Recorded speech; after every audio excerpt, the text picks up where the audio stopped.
Avant, après, 3h30 séparent ces deux images, 3h30 de lutte acharnée sur la terre ocre de Contrexéville à l'occasion de la finale de la 29e édition du Grand Est Open 88 qui restera dans les annales. Acte 1, avantage Italie, Lucia Bronzetti en bleu sur ces images, ex-47e mondial, remporte d'arrache-pied le premier set face à l'égyptienne Mayar Sherif. 6-4, c'est le score de cette manche initiale. Mayar Sherif, ex-31e joueuse mondiale qui avait déjà dû batailler 3 heures durant la veille en demi-finale et dans les cordes. Elle va vivre le deuxième set en mode fantôme dans un premier temps, menée 4-0 avec même une balle de 5-0 contre elle. L'Italienne se croit sans doute déjà sous la douche et va le regretter en laissant filer des balles de match avant de perdre carrément le deuxième set au tie-break.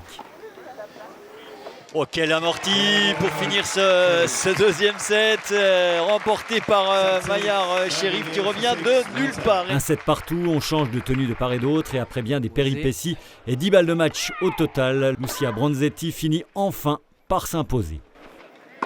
Et bien voilà, le rock égyptien a fini par céder. Avantage Italie, Lucia Bronzetti épuisée mentalement, physiquement. Oui, c'est sûr, c'était un match assez incroyable. J'ai eu je ne sais pas combien de balles de match, 10 je crois. Je suis épuisée mais très contente d'avoir finalement pu gagner. C'est une grande combattante, elle n'a jamais lâché, donc très contente d'avoir décroché ce titre. Deuxième titre sur le circuit WTA pour l'Italienne âgée de 25 ans qui enchaîne dès ce début de semaine à Palerme en Sicile. Épilogue parfait, quoi qu'il en soit, de cette 29e édition du tournoi international de Contrexéville. Ben oui, et puis une belle demi-finale hier soir, donc les gens étaient aussi satisfaits. Et puis aujourd'hui, franchement, la finale était exceptionnelle. Bon, en route pour la 30e. Et ben voilà, on l'a annoncé pour les 30 ans, on va essayer de faire une très belle édition aussi avec quelques surprises. 30e édition à venir avec toujours le label WTA, exploit reconduit jusqu'en 2027 dans la petite cité de la Plaine et ses 3200 habitants. Donc si vous faites 2 km qu'il n'y a pas de rubalise, vous n'êtes pas bon. Direction à présent plein Est, la Bresse cadre ce dimanche matin de la 9e édition du Nordic Trail. 3 formats de course, plus de 700 participants qui savaient à quoi s'attendre.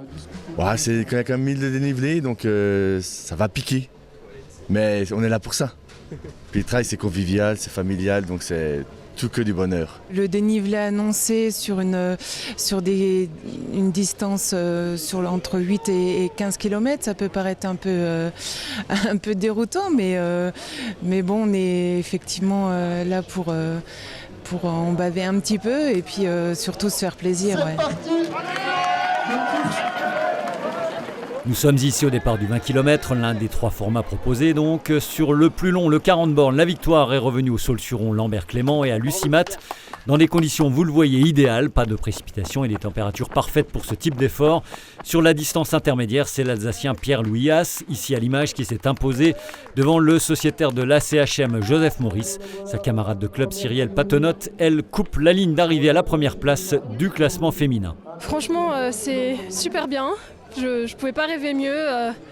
J'ai eu un petit coup de creux vers le 8e kilomètre et après j'ai réussi à remonter petit à petit, donc franchement super. Et normalement je suis pas trop à l'aise en descente, mais là ça a été, donc je suis vraiment contente. En plus le parcours est magnifique. Le début de la course, on a 2 phases montantes au soleil, donc là c'était compliqué.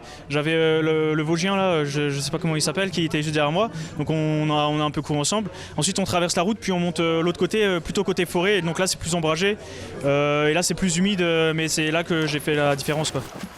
Sur le plus petit format enfin, le 10 km, chapeau à Marie-Lou Pierrat du club olympique de la Haute-Moselotte, 4e au scratch et première féminine d'une course remportée chez les hommes par un autre sociétaire du COHM, Hugo Xolin, ici à l'arrivée. Super content. Au début, il y avait le copain Vincent Louis qui était à mi-trousse, du coup ça mettait un petit peu la pression.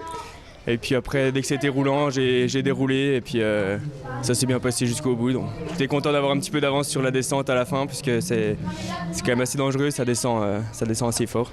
Prochaine date au calendrier des amateurs de course à pied, sur bitume cette fois, la 25e édition des Foulées Bressaudes. Rendez-vous ce samedi 20 juillet, toujours donc à la Bresse.